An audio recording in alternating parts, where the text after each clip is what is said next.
You're listening to the Classic Gamers Guild podcast. This makes my nipples hard.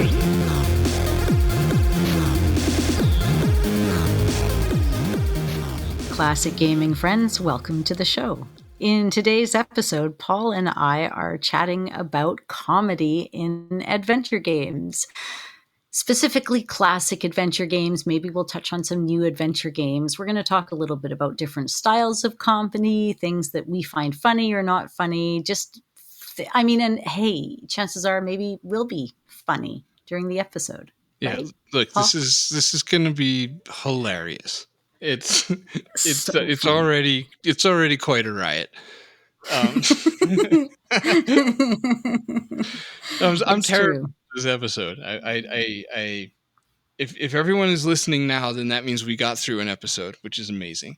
Because there's not a lot of comedy in adventure games, like for a whole episode, right? And we'll get into that, I guess. Or maybe this is me getting into it now. But boy, there's not a lot of games that there's not a lot of comedy out there. Like there's a lot of indie comedy, but like in classic adventure games, there's not a lot of ones that were like trying to be funny. So I never thought that. no, I thought there's this innate touch of humor in every King's Quest game, in every Yes. Space Quest game, in every Police Quest game, even if it's just taking a character out of one place and then putting them somewhere where they're not supposed to be. Oh my God, instant funny.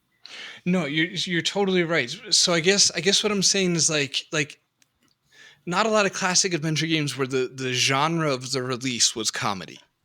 So None, there's actually. I guess maybe Larry, Leisure Suit Larry.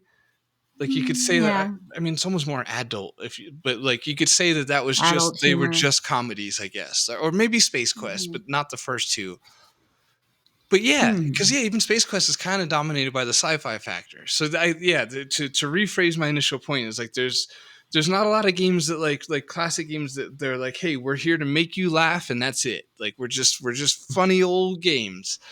Freddy Farkas is one, right? So they're out there, but I guess that's kind of more what I mean, right? Like we're just going to be a comedy. Interesting. Like the Monty Python's A Complete Waste of Time. Something like that. Completely irreverent, meant to be funny from beginning to end. Instead of elements of humor throughout an adventure game, throughout an action adventure game.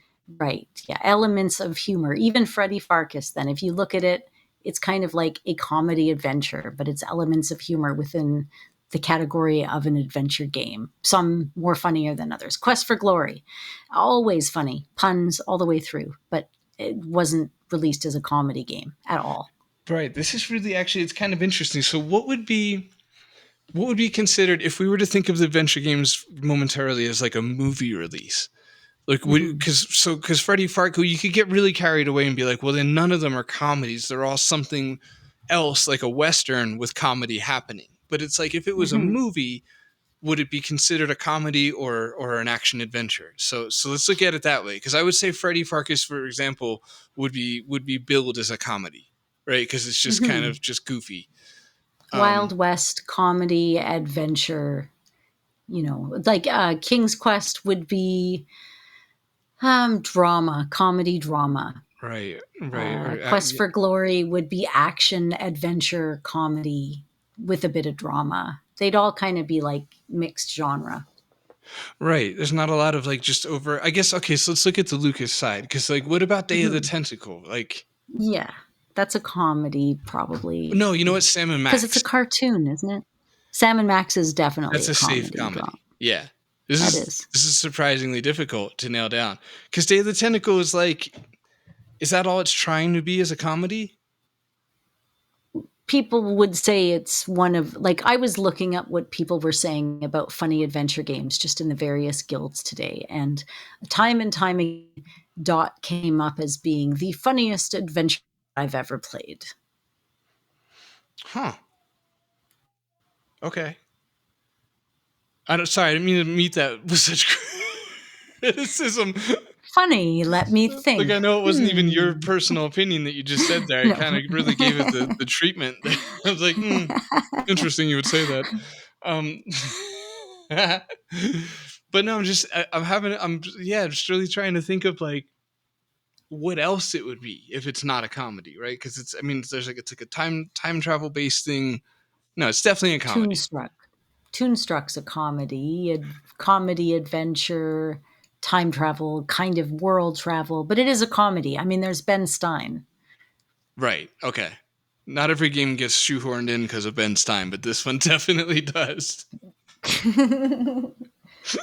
and even like some games, like I know you don't play Heroes of Might and Magic, but they even introduce elements of comedy into the game by making little references and little funny statements here and there hidden that people in the know would go, ha ha, that is quite funny. I see where that They would comes go from. like that. Yeah, that sounded Just a lot like like that. them. Yeah. You, Yeah. you really nailed the general public back there. That impression. They're like, how does she know what we sound like? Oh my God. Okay, all right. What about Space Quest? Because I'm thinking of like the Orville. How is the Orville billed as a comedy or is like a sci-fi? I mean, it's Comedy, Seth MacFarlane sci-fi. as both, right? It's both. And Space Quest, okay, Space Quest 4. Jump right in there. Why did I love that game? Because it's funny. What kind of humor did I like? I liked Gary Owen's sassing. I liked the deadpan, this isn't funny because it is actually funny because I said it and haha, you suck. And I'm like, this is great. Right. Yeah, I liked the okay. Well, all right. So I liked the narration because it was like he was just giving you the business the whole time. It was like a nice older sibling kind of treatment. Mm-hmm. But Space Quest is tricky because the first two, like I would definitely say were like sci-fi, and like Mm-hmm. and you laugh a little bit every now and then. Not, I mean, that's really diminishing it. But the point is like the focus wasn't on the comedy until like maybe until the third one. But then the fourth one is like, Mm-hmm. yeah, once they're Roger Wilco build, they're just straight going for yucks.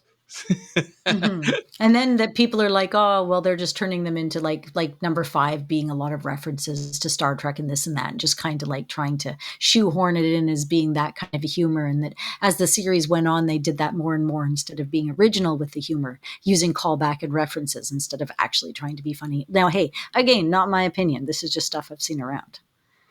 Right. Yeah, and I guess that's all just a personal taste thing too. Because like I know like Mm-hmm. my brother is like really anti references, like just the kind of Right. person that like sees it as like cheap or easy. But I think it's just certain people's thing. Like they're really into it. And they kind of like, yeah, I don't know. I guess I where do you stand with it? Like parody humor. If I get it, I think it's funny. If I don't get it, I hope it's funny enough to stand on its own without me getting it. That's always my hope. Like, I hope it's not only funny because it's referencing something and I see it. I hope it's funny enough so that when I see it and I don't get the reference, I still go, oh my God. Right. Or So that's something. the risk of it. Yeah. Yeah. Yeah. The risk of it is okay.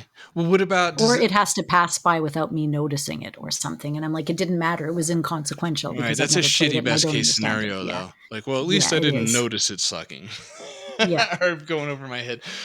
So, like, what about classic games with parody? Like, because I guess what I'm saying is, with Space Quest 4, like, the parody was of the time. So it's like Mm-hmm. 1992 references. Mm-hmm. So it's like, but it doesn't make it automatically worse like you would maybe think, right? Or it's just like, oh, now they're Mm-mm. references, but they're really outdated. Because there's actually like It's a it comes time back around capsule. again, right? Where it's like charming because it's so Mhm. outdated. Like to see the Radio Shack store or whatever it was called. You were talking about classic games. Yeah, no, totally. I was definitely talking about that thing you just suggested I was talking about. But it's like fourth wall humor. It's the same thing. If you either freaking love it or hate it, it turns out it's an actual thing. It delights and surprises me when all of a sudden a character looks right at the camera and talks at me. Thank you, Zach Morris. Like Doogie Howser. I don't know, like any of them when they're. Oh, I don't know if weird. Doogie did it, but Scrubs definitely did it. Scrubs did it a lot. And I loved it Any about Scrubs. Huh. anything You about make me realize I The do like Office? that, right? Because I have a Mhm, proclivity to look down upon it for some reason. Because it's like mhm, it's because like in making my own game, I'm trying to avoid it. We just talked about it recently because mhm, for everybody listening, that's kind of, I guess, rude to break into private conversation in the middle of a podcast. But I just had this moment in the game where it's like it's as close to breaking the fourth wall as it can be while still getting away with it, while still having an mhm, out, like a perfectly good, pre-thought out, meditated out to be like, nope, wasn't breaking the fourth wall. You just thought I was for a second, like one of those deals. And I was running it by Anna to make sure that it didn't exactly cross the line, because I guess I'm trying not to, because I think it's maybe I don't look down on it, but I feel like it could be easy, or it could be like a slippery slope where like I can't stop myself mhm, once I start or something, right? But it's a very adventure game thing to do, and I do like it. Like I like it in Scrubs a lot. I don't know. What do you think? mhm, Because there's, I guess the two arguments against it would be either it being easy or it breaking immersion. So like, what do you feel about mhm. it? I love it. I don't care. Like I don't get immersed. Right, right. I'm not To that I'm extent, not yeah. immersed in the first place. Gross. So if I'm so immersed that that breaks my immersion, I don't know. Maybe I don't even know what I'm doing at that point. I don't even know where I'm going with this. The point is No, it did. it makes me laugh in any TV show, in any movie, and say it's overdone and I'll probably love it 10 times more. You can't do that on television when the person on the show would look at us at the studio audience and explain how a dynamic was or something that happened, like, all confidential, like to the camera, stuff like that. I think it's hilarious. Right. I mean, it would be hard. You'd be hard pressed to find a critic of it that's also a huge fan of adventure games, right? Because it is Right. it is almost like a time honored tradition of it in a sense. And really, I should say too, just for clarity or disclosure, if not anything else, like with the game, I break fourth wall all the time, but only with the user interface. Like I'd like to try to fuck with Hmm. the players that way. Like almost feels like intermission in a sense. It's like taking a Hmm. little break and then just bloody give them the business. That way. So it's like it's still there. Like it's still appreciated. But yeah, and I guess you're right too, because I don't. When I hear the immersion argument, it makes me feel like I'm not. I just don't play games or watch stuff as good as other people, because I'm like, well, I Me just too. I'm like, I'm like missing what do some you? here, I man. feel that way sometimes when people describe food, where I'm like, I don't know if I taste Mhm. things as good as everybody else does, because it's like No. it's just not there for me. But with the immersion thing, Mm. it's the same argument where it's like I don't. Yeah, I don't. I like. I know I'm playing a game, so it's. I don't. Yeah, like, does immersion matter the same way with classic games as it does with, like, a new game with fancy schmancy graphics where you're trying to be immersed? You're sitting Right. with your big speakers and Speak. and watching it on your TV and Yeah, I'm starting to have a all up stroke. in immersed.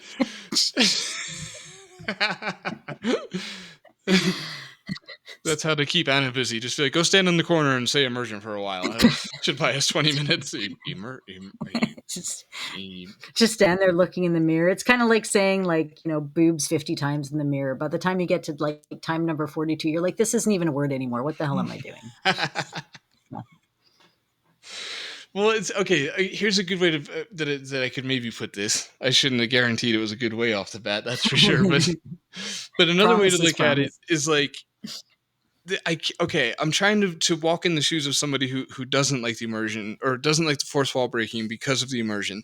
And I would imagine this Red Dead Redemption 2 is I love that game, and and I'm very immersed in that game. I'm very like into that story, and as much as I think could be. So it's like and furthermore, that game it wouldn't be appropriate for a character to just break a fourth wall. It'd be super weird. Mhm, It's not even a little bit of a comedy. Speaking, mhm. let's "Hey take, there, partner, push B on the controller and see what happens."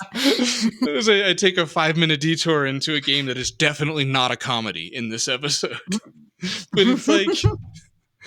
it's like even if Red Dead just had a goofy like Guybrush stares at the camera fourth wall break, I wouldn't be like, great, now the experience is ruined. Like like it might be like, oh, that was weird, or That didn't really fit the game well. But I couldn't imagine being like so put off that it's like, well, now that I'm out of immersion, I'll never get back in it. Like clearly, like What happens if somebody interrupts you? Like, for example, you have to go cook lunch in the middle, you being whoever's playing the game. Does that break immersion as much, as little, or not the same way as a fourth wall placed in a weird place? Like, is it that's like, oh my God, great. Now I have to cook macaroni. Oh my God. Like, not that I'm trying to say any of you lovely listeners do that. I'm just curious. Like, right, well, I do. what So is you're one for one. where immersion is broken? I mean, does it have to come from within the game? Is it the same immersion that's coming from in your outside circumstances? Like, I don't even know how it works because I don't get it. I would say I was going to be like annoyingly objective and be like, well, in the case of the noodles, it's like it's different because you or in going to the bathroom, or whatever. It's like you chose to break it, so like you're aware. But then as you went on to the next thing, which was the noodles bit, I was like, oh wait, that would actually just be a microwave beeping out of nowhere, and it's not really a choice because then it's like you're ripped out of the thing from the beeping. Or like anybody Or that's your a cat parent, like meows, or yeah, your kid is asshole, hungry. Yeah. yeah, cat, yeah, and so yeah, there's plenty of times when it's not your choice and it's at home. But I also think that fourth wall breaking, like it works, like when it works and when it's funny is in part because it does like rip you out of it, where you're just like, whoa, like I forget, it's like it violates it so good, where it's just like, wow, I did not expect you to just like kind of catch me vulnerably playing this game and like look right at me and say something. So that's also why it works. But anyway, that's a kind of humor, and we're oddly on topic. So We are actually, even like, okay, Doki Doki, without spoilers, it was kind of like fourth wall breaking, humorous in its own way, with its own personality, in this kind of like incredulous, holy shit kind of a way. right, I don't fully understand the word meta, but that's what that was. Yeah, that was It very was meta. like beyond. Yeah, it was like I don't know the difference between fourth wall and meta, but I feel like I would just want to pretend that meta's way more intense and just I don't know. Yeah. There's a few meta games. Undertale is a meta game. It's the kind of game where you do stuff, there's choices, it's funny, your actions have consequences, and the game remembers what you do, even if you quit or you don't save. So unless you uninstall and reinstall the game, everything you do, it remembers, it knows, it talks to you. It's sentient in a way, right? In a way that's like mind-blowingly funny, kind of comedy, because there's fun stuff in there too, but it's also a little bit like, whoa. Right. I see. I won't spoil the game, but I'll try. I think I can word it in a way that anybody listening who's played it will know, and otherwise not. But there's one beloved adventure. Well, actually, that's immediately inaccurate because I don't know. There's one respected modern adventure game where the ending is incredibly meta, where it just shifts the whole thing into meta-ness. And I loved it, I and I feel know. like almost nobody else likes it. I liked it. It was People make good. fun of it anyway, quite a bit. And Yeah. I loved it. I'm kind of gullible like that, but I was just like I was well into it. I was like, oh damn! Like I was like I was like kind of shocked, and because I'm ignorant like that, like I get really lost in a story if they want me to be lost. I'm like, okay, I'm lost. So then you pull some shit like that, and it was like, yeah. So that was a cool moment. Okay, what about in jokes? Because in jokes brings it back to comedy, but still in like a fourth wall zone. Right. I mean, I like Sierra kind of was based on in jokes because I was kind of obsessed with them. I mean, oh my God, you're playing Police Quest 2 and then all of a sudden Larry's just like randomly waiting in the airport, or Ken sent me on the wall. It's like nobody that's not playing a Sierra game gets it. And I got it and it felt freaking good, man. I wanted to find those everywhere. I was obsessed. It's like reading a Stephen King series. I want to know there's all this like kind of characters joining and connections and lines. And I'm obsessed with that because of Sierra. Right. Yeah, same. Because it was like that was such a great example because the first one I can maybe remember would be Police Quest 2 with Larry. And Larry's like a celebrity. You're like, oh shit, you know who this is? Oh my God, what? Or like in King's Quest 4, when you find the message in the bottle inside the whale, and it's like an advertisement for either Space Quest or I think Police Quest or something, depending on the randomizer. Right, and at the end of Larry 3. Going, maybe more, almost more. I guess maybe I'll use the word meta again, possibly incorrectly, but just like the whole behind the scenes, like almost like on a golf cart driving through Paramount. sort of I vibe. know. But it did Oh my God, I love so it. much for my imaginative world building, because it made Sierra to me feel even more like Disney, like just like this magical place, like where these amazing things, with all these characters I know and love are made.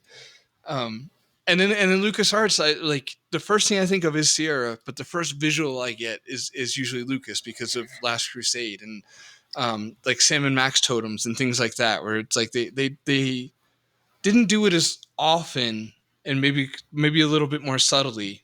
It was honestly a lot of just Steve Purcell putting Sam and Max into shit, but when Lucas did it, it was charming too, and it just, yeah, I guess that confirms it as like a full adventure thing. Classic funny. Yeah, I mean, LucasArts is standard. If they made it funny, it was going to be funny. No ifs, ands, or buts. Yeah, all right. So that's a good transition to just to not anything we're prepared for, but I don't know if that's mandatory for transitions, but just looking at Sierra and LucasArts. Speaking of, so they are the comedy ones of the two, right? We got to give them their due, the devil their dues, or whatever, and saying that, which is ridiculous, because obviously we both love all their games, honestly. But just to give them their due is to say that they did more comedies and more focus just on comedy in general, right? Because I mean, Indiana Jones is like adventure first, but comedy second. Almost like if Space Quest is comedy first and sci-fi second, right? Yeah, Indy's like even just Full Throttle is comedy. right. Full Throttle. Yeah, you're right. I mean, obviously Monkey Island, Sam and Max, Day of the Tentacle. I mean, Maniac Mansion was Monkey more. Island relied on jokes, so it is. Yeah, that's another one too. Like, is Monkey Island a comedy? Like, would people like mega fans of Monkey Island? Would Michael, would the Axel Wax Lips be like upset if it was sold short as just a comedy, or upset if it wasn't called just a comedy? Like how do people want to see it is kind of my question, because Yeah, it's like I don't know how to put it in a genre like the whole pirate thing. Like, it's just adventure. Like, it really. well, what about Phantom Fellows? Is it a comedy? I mean, I see you posting. It's hilarious. It's funny. It's subversive. It's whatever it is. It's all sorts of words. But is it a comedy? Is it an adventure? What is it? It is comedy in a biblical sense. It is Aha. yes, it is a comedy in more of like the tragic meaning of it. I don't know. It's not. I just love the fact that comedy really stems from something that requires like tragedy to really be like, oh man, what a comedy. Like, we do not use it like that anymore. Because I think the No, death of that's true. Jesus Christ is a comedy. Please don't anybody clip that. Take that as an audio clip. Well, This just in: Jewish guy says Jesus Christ.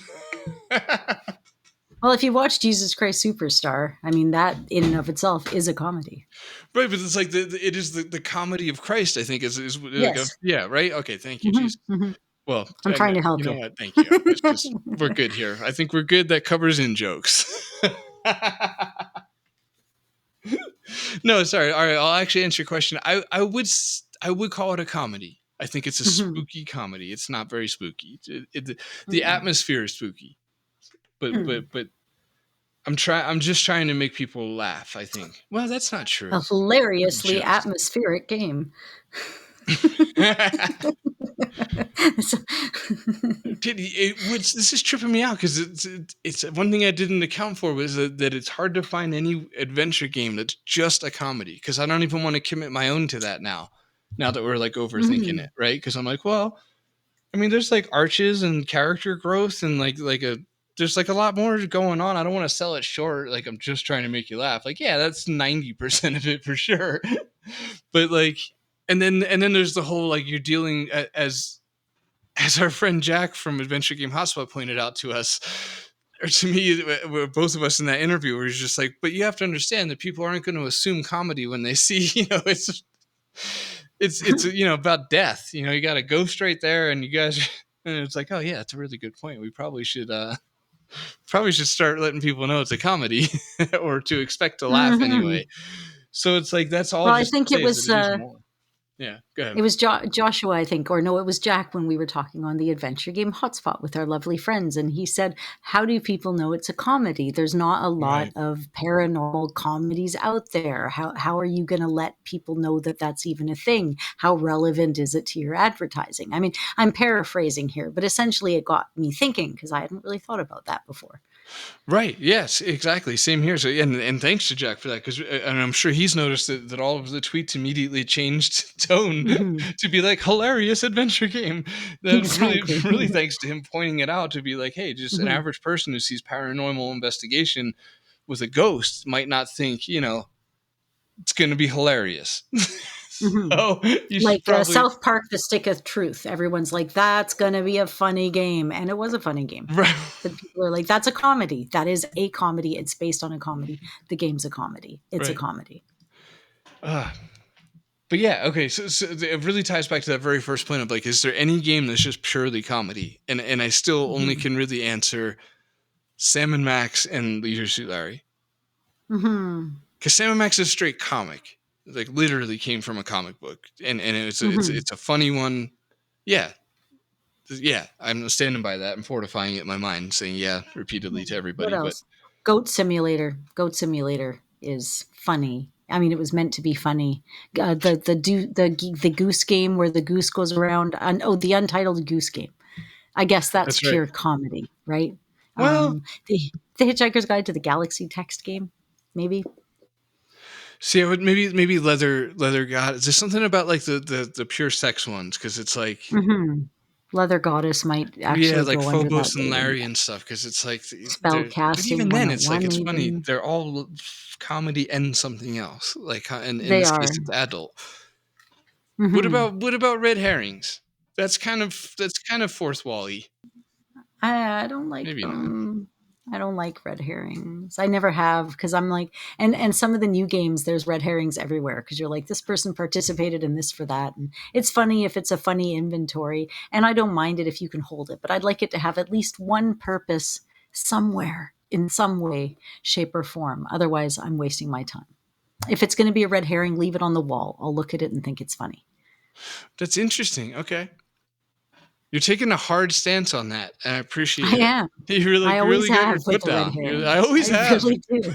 Yeah, it's just fucking red herrings. Like, cook that fish. No. Long time listeners know this. I've just because it's really close to, I don't know, I feel like well, I should, that's not fair. It's not like it's close to fourth wall, because it doesn't have to be. Like if it's an actual like red herring or like a straight reference to Monkey Island, which like you said, there is a lot of that nowadays. And just going back to fourth wall for a second, I guess I should say I think that's maybe why I try to tame myself a little bit with my game, is because I feel like it's gotten a little out of control Hmm. at time. I don't want to say recently, like to paint this dreary picture of like nothing but fourth wall references in games nowadays, because that's not the case. But it can be like okay, like I don't know. There's been moments where I'm just like, I think we get it now. Like I think we're good. Like there's a good way to honor it, and there's ways to just beat it to death. And it's like, all right, somewhere in there is where we got to land in the middle. But the point is like, yeah, if a red herring is not done in like a straight callback way, I guess it can be funny. I can't really think of any remarkable red herrings as a problem, No. besides the one Like, already mentioned, Monkey Island. yeah. And it's I usually like just, a reference from that now. Like if the other one I can think of is like Thimbleweed Park, and they're making fun of the Monkey Island joke, which they're allowed right. to. Anyone's allowed to, but Well, I was thinking of most red people do. herring specifically in the terms of an excess inventory item. And you're right. That's what I meant. Yeah. Hmm. All right. Okay. Well, listen, that Yeah. swung us wildly left field with that one. Didn't really. Oh, here's I one. This just, was your idea. What about some funny deaths?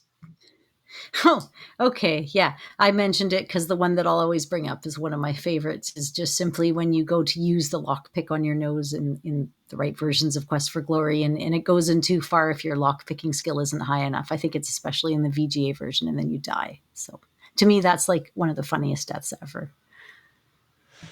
Damn, I was supposed to think of these ahead of time. There's just like this little asshole in me that wants to say the glass one in Space Quest 3 because just because I know how much it pissed off the LucasArts guys, and it was just such a normal Sierra death, which does like mean the funny. chandelier. Yeah, it's just like that. Like yeah. that is a classic Sierra death is touching a sharp object. I mean, that's how we know these things, you know. But knowing that, like, I guess for backstory and the details are vague as always, but for backstory, like David Fox and Ron Gilbert cited that, and I think I don't know if this has been in print or if I heard it on the Thimbleweed podcast, which was a really fun dev podcast for anybody who doesn't even know it existed, and like just you're nerdy enough to listen to this, and you probably would like it because I did. It's really it was really good, but anyway, they were just saying that like the snap moment. So when LucasArts went from deaths in Indiana Jones and Loom to Crusade to nothing in Monkey Island 1, like adventure games suck article era, that like the snap that Ron Gilbert had that changed LucasArts in the sense was over that death in Space Quest 3 was because they were playing Space Quest 3, and I think it was David Fox or whatever. It doesn't matter. I shouldn't try to be detailed. This is no time for details. They basically, died that way, and we're just like, nah, this is the worst, and we hate this so much that we're gonna kind of change adventure games forever because of this goddamn piece of metal in Space Quest 3. Which again just makes the trickster in me kind of love it, because it was everything that we loved about Adventure Deaths. It was a little bit of consequence, especially if you hadn't saved. But then again, the game just started. But whatever. Point is, Ooh, I was just thinking, how about combining a death with the fourth wall break when Leisure Suit Larry when he dies and he goes into the factory underneath and they have to make a new Larry. brilliant! That is so good. Such good utilization of the death thing too, to take it into the I like fourth that wall. one. And there's just the messages, like especially the Space Quest ones, like 4 and Oh God, so many good N5, ones. I think N5, but yeah, just so And good. getting naked in Police Quest, I almost forgot. I love getting that because you just take off all your clothes and you die. It's so good. Right, that's right. I did that as a young child. I made that man strip down for me. I was like, what is some of this Space Quest one when you become like slug meal or sudden decompression, or like there's so many funny like death scenes and death And just pictures with just a those little things. piece of art. I'm not saying it didn't take Mm-hmm. possibly a whole working day to do the art, but just that Mm-hmm. alone made them worth it. Like you said with the sledge one, where it's like a can, right? Some sort of like futuristic dog food or whatever is the point. Mm-hmm. Yeah, that's exactly the chow, whatever. But yes, even the deaths in King's Quest 6 when you're going into the after death and like all the guys are playing musicians in the back and like the Party of the Dead, Day of the Dead stuff. That stuff is funny. Who are some good stiff men? Who's a The narrators are the best at that dry humor. Yes, Like, okay, exactly. I'm looking at Gary Owens, or I'm looking at Perfect. Yeah. what's my God, I'm going to sound horrible. The narrator from Quest for Glory 4. I'm not supposed to know that. But while you're thinking of it, Sam's a good stiff man. Yep. I'm never confident that Sam's the dog, ever. Never. And it comes up a lot in this show. And it's every time I said it on the podcast ever, I've had a tightened anus. John Rhys I don't want to sound Davies. like an idiot and be like, I'm sorry, I John. host this adventure show, but I think Max is the dog. Like I gotta know these things. We talked about John Rhys Davies and your anus in the same sentence, and I'm not sure about the order of anything anymore. Wow. But that's who the narrator was in Quest for Glory 4. And he was funny because, and what was funny too, like, for example, when you're talking to the elephant farmers in one of the scenes, and each of them, like, they don't exactly follow the script throughout all of it. So it's funny because you're reading the words and they're different from what the guys are saying. And they're all like, it's funny. They're just like dirty, very dirty, talking about the people. And I don't know, it made me laugh like harder than anything. Okay, that's actually. But it's dry. It's super dry. Oh, right. I won't shift into that. Okay. Because well, actually, maybe I will. Because I don't think I have any more stiff guys. I really just wanted to say Sam. Mm-hmm.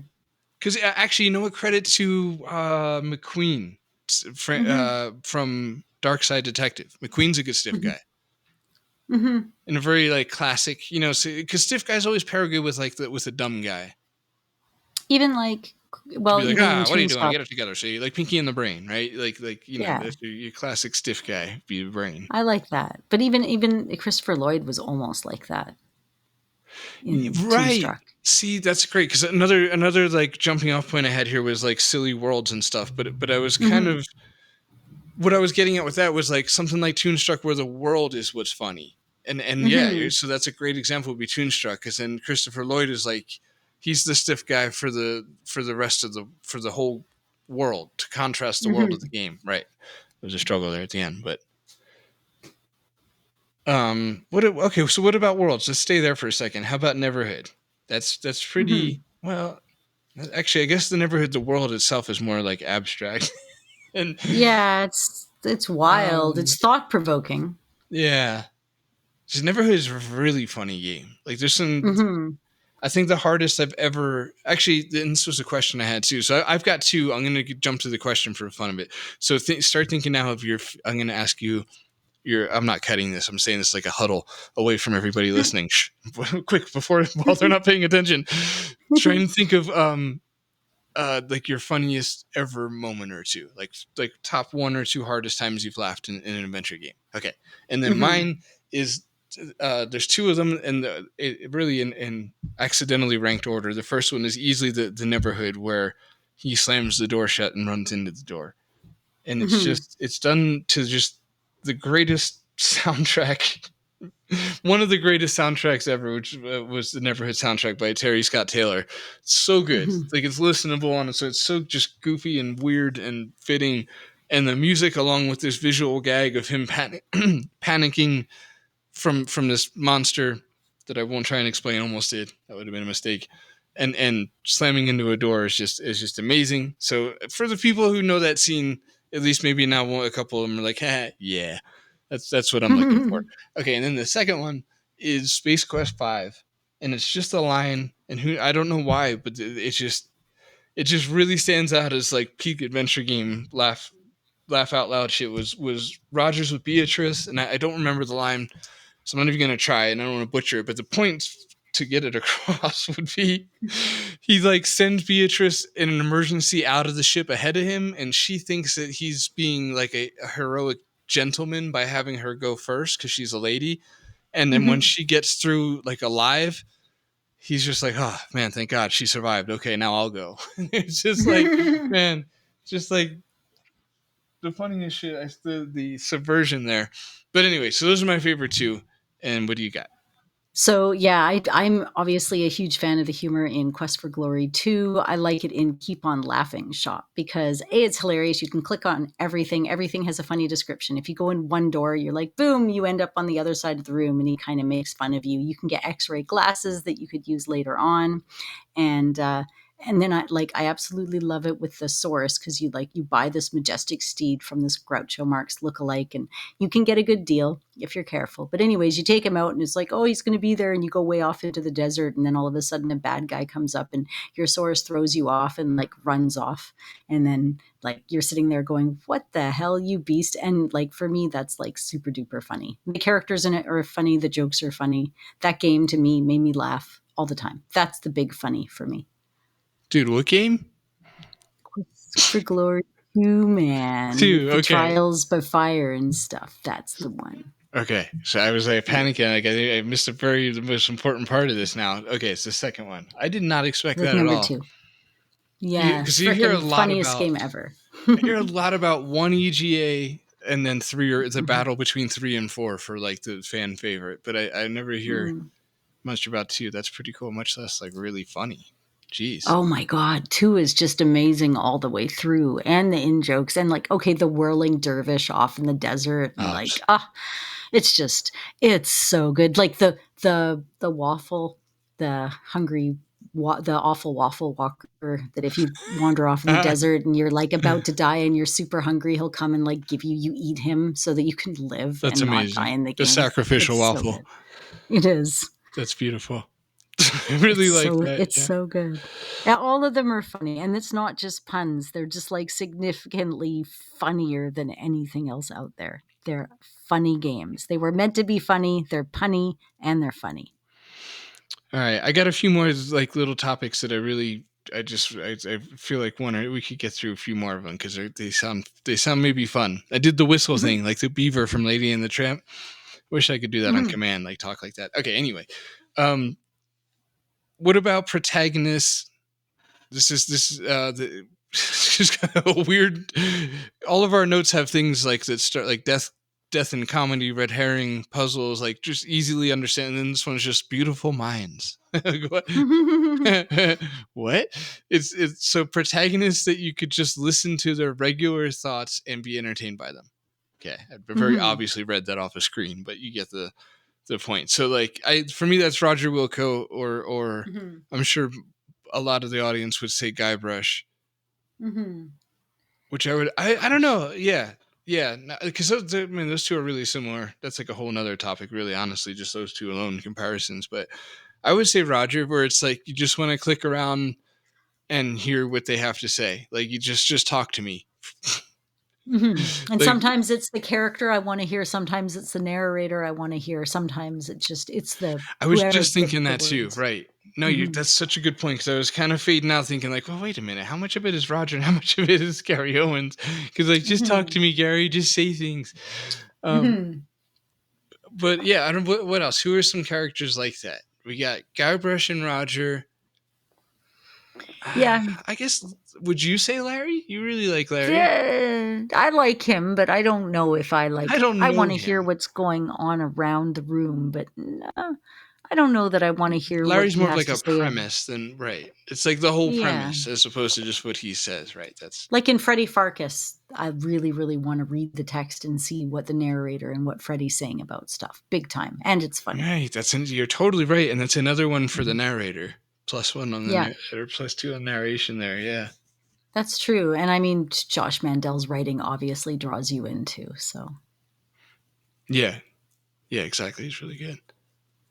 Yeah. All right. You know what? Narrators are bloody funnier than the character. And then for me, in Quest for Glory, there's no narrator in the earlier games. But there's like, when you're looking around the room, it's not from the hero's point of view. It's like this imagined narrator that's in a text box that's like, you see a group of glass shelves on the wall. But every time you click on the books in the bookshelf, it'll tell you a different book. And there's like 10 different ones to go through. And it's funny. Right.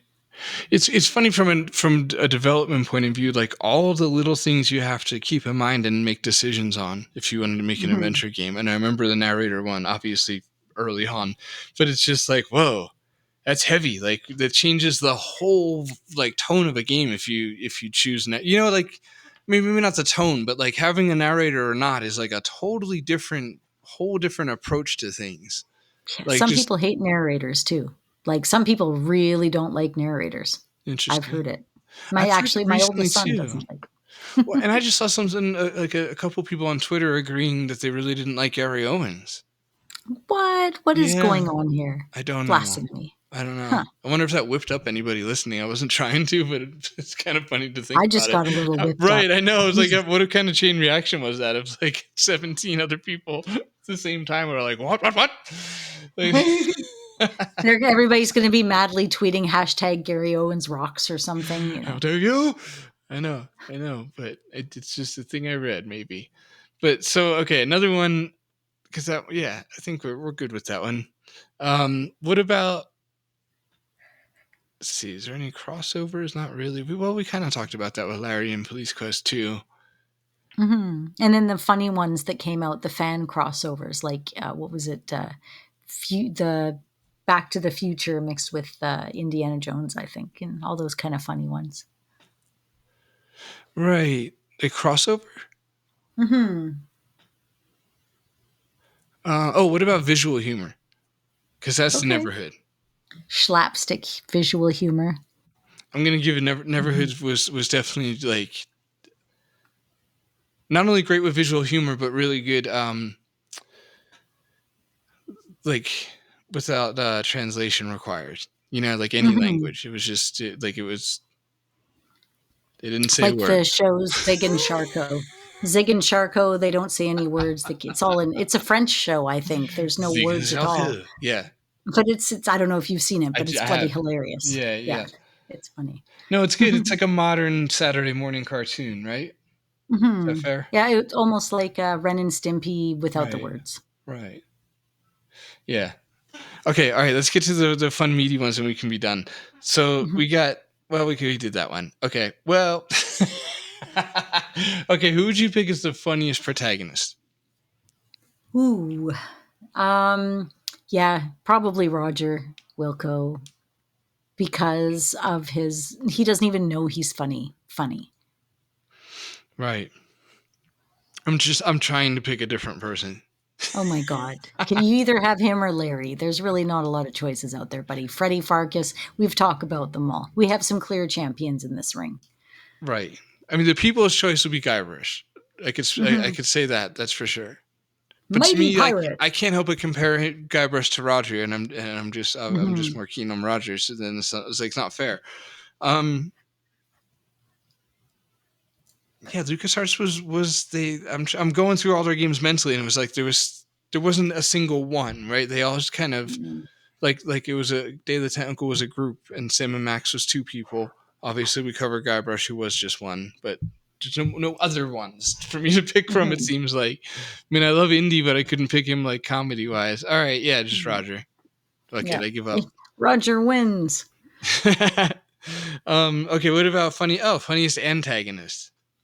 Oh, that's funny. How about Tim Curry as the bad guy in Toonstruck? At the end, after you're in jail and stuff, it's later in the game. That was a very, very stupid sounding. I just let out. I'm sorry. No, that was me. I just went. It was just so. Dirty. I'm just trying to be Canadian. Okay, no. Tim Curry and Toonstruck is what you're picking. Yeah. Well, I don't like it, but I don't have any others. Indeed. So all I can really do right now is criticize your choice. Oh, I got one, Dr. Fred, because he's technically kind of a bad guy, and he's funny. I guess he's kind of not, but he is. Isn't that the question? Doesn't he have to be funny? Yeah, like Fred is like a theatrical performance is funny. Like he's tropey. He doesn't, you know what I mean? Does Fred actually say like funny things, or is it you know what I mean? That's I get hung up on that. Neil Patrick Harris in A Series of Unfortunate Events as the bad guy. If you've seen it, he's dramatically funny, but he's not funny.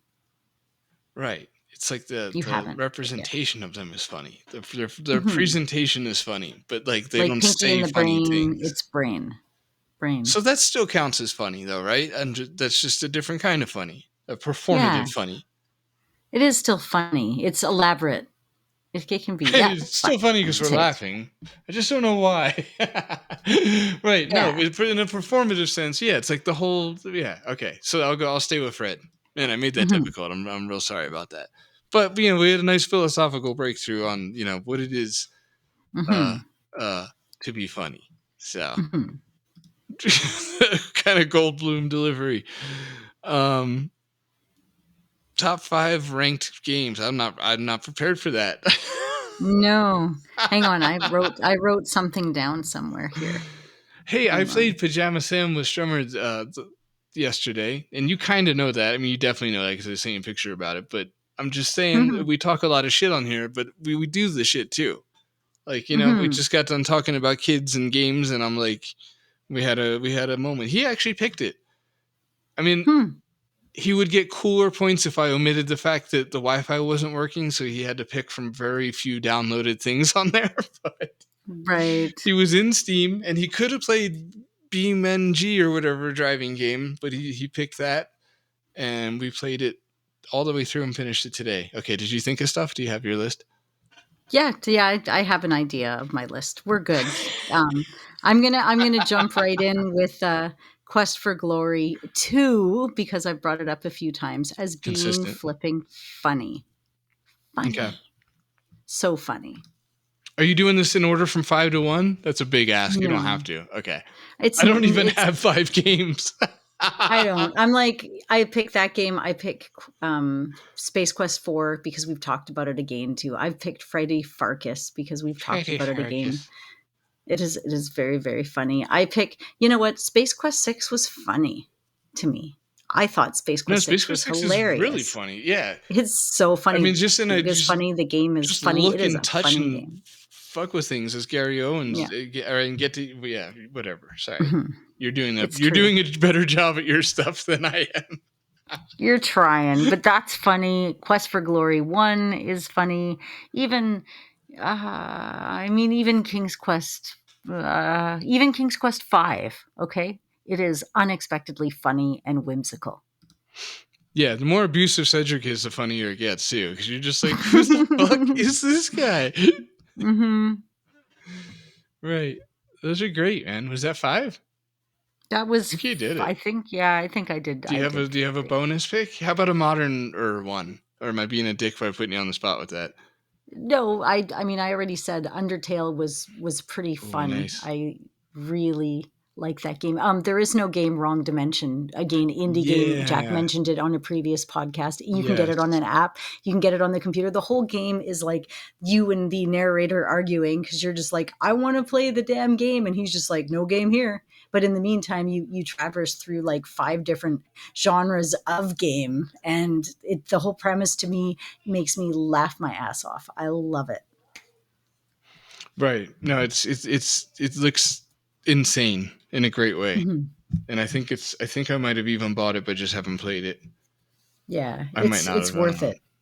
It's so worth to play it with your kid. Your kid will like it because the whole Right. time you're arguing with the game. The game's like, no, what you really want to do is quit in like a funny French accent. And you're like, and then it'll like change the language of the game on you and do all these ridiculous things. Like you have to unscrew it or you have to. It's like little puzzles, right? And you're just like, no, man, I just want to play the game. And it's because it makes the kids laugh. The kids just like, oh my god, piss them off. That's right, knock down his sign. Ha ha. We're gonna play your game. Like it's funny. Wait. Oh, right. Okay, I didn't remember. I almost forgot. Because it is ridiculous. That's why I lost tracking. I lost traction. Or no, tracking. Really, I lost tracking. What's it called again, though, for real? It's because... There is no game Wrong Dimension. Right. Also, it's an indie game, and just my son he's finished it a bunch of different ways with all the different achievements, and he introduced it to another friend of ours while we were away on vacation, and then she was getting all up into it too. So it's any age. Right. No, it looks like the good kind of ridiculous. Good kind of... whatever. There is a little mini adventure game hidden in it as well. So if that doesn't entice you, I don't know what will.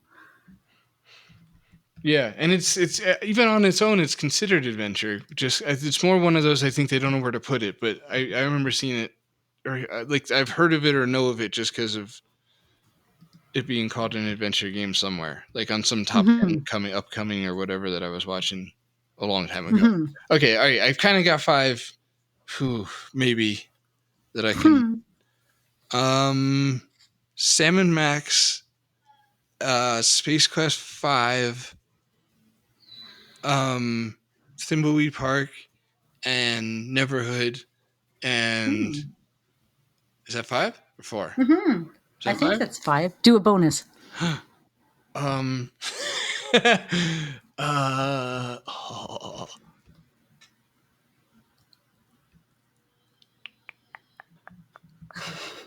As long as you man, keep making noise, they won't think that it's gone dead. exactly. Just trying to cycle through some dad noises I got back here.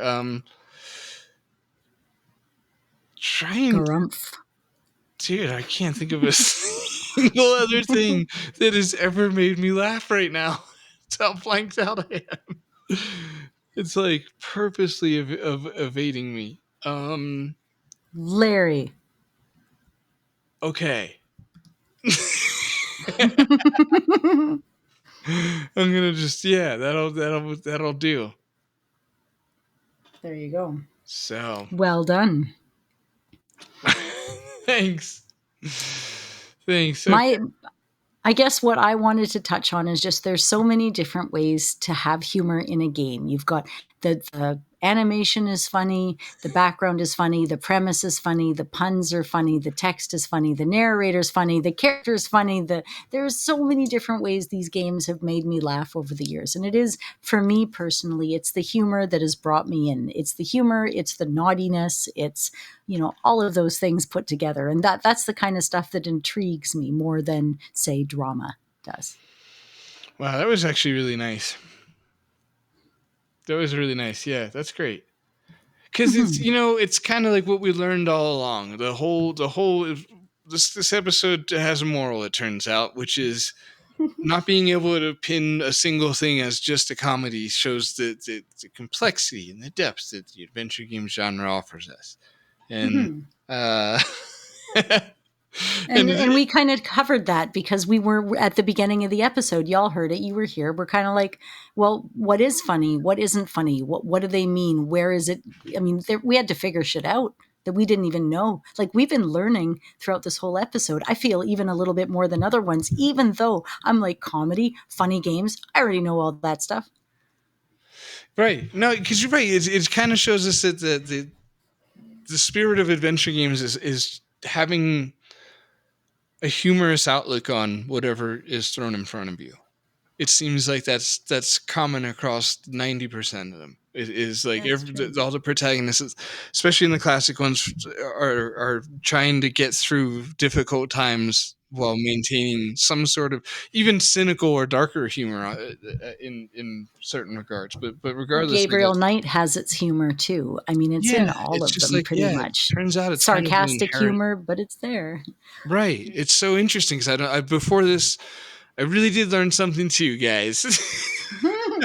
Because before this episode, I wouldn't have said assuredly wow, having a sense of humor. Let's say it's almost it's almost just like an appreciation or at humor with life for an adventure, to be an adventure game protagonist, to be able to see things no matter what.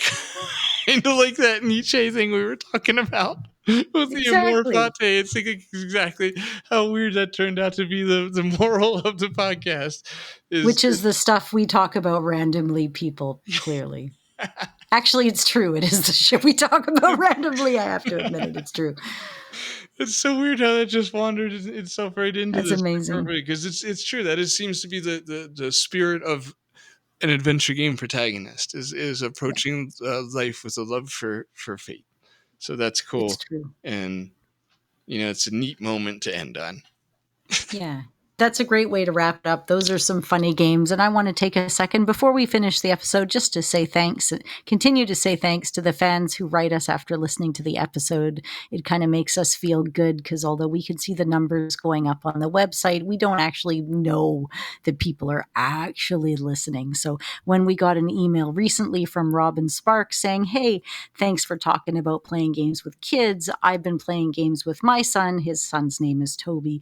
And, I think that it's just so cool to hear that you're out there, that you're listening to us, that you're, it's influencing you to do other things, and just to take that minute to say an extra special thanks to you for writing in loyal, awesome fans. And now, thank you. And you know what it is? It turns numbers into reality. Because for us, it's like we just see numbers, and it's like, okay. Well, I'm told that several, that several people listen to this, but then when somebody just puts that human connection to it, it's like, oh wow, okay, we're talking to a bunch of real humans. That's cool. Yeah, exactly. There's people out there and stuff. So is it weird to call them weird humans? Does that make me sound not human? Do they know? Does that? I didn't tell anybody, and nobody actually makes it this far into the episode. I think we're safe. Sorry, I can't. I was trying to talk backwards. I've been trying to talk backwards since Ace Ventura. I still don't have it down yet. I messaged you the nerf ripping nipping backward stuff today. Yeah, so that's weird. You did. That was pretty good start. Well, thank you. I thought. Yeah.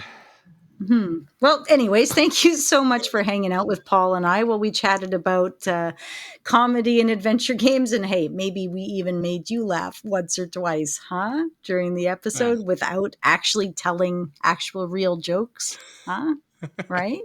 So, what are some of your favorite funny moments in adventure games? What are some of the games that you think are funny? Write us, Say tell them out us. loud to yourself now. Say Oh, them right. out loud No, to your yourself idea is better. quietly. Write us. That's right. That's Tweet us, send us a message on Facebook, show us some activity so that we know that people are doing more than just acknowledging the fact that we're putting episodes. But hey, send us an email to mail@classicgamers.com. Find us on Facebook. We're a page and we're a group, Classic Gamers Guild. Super easy. Send us out a tweet at CGG Podcast or at Phantom Fellows, because that's the best way to guarantee a response. Maybe you prefer Instagram. I don't know, but we're totally there too. we At don't. CGG Podcast. No, we're totally there. We're all in the Insta.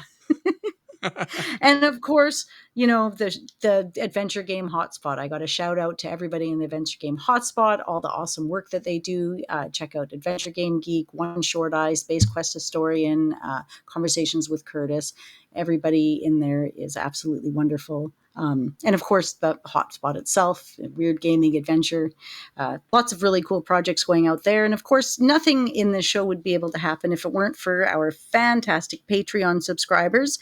You, all you lovely people, especially Michael Council and Brian Manown, who are some of our very extra special thanksians. Also, Jean-Francois Paget. He's up in that very special thanks tier. So I did want to say it. And maybe he's not in there anymore, but he was, and I love saying the name. I don't care.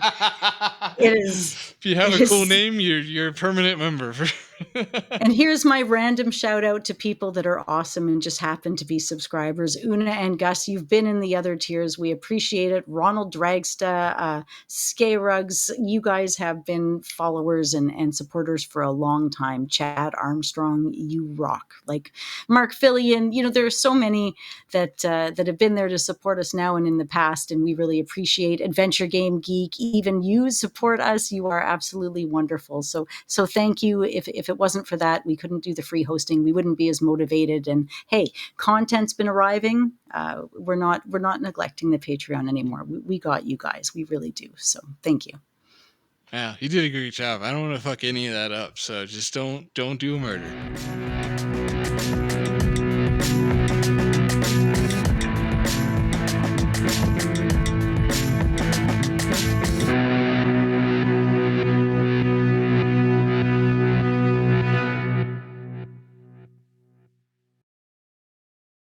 Computer tried to update randomly and shut down my internet.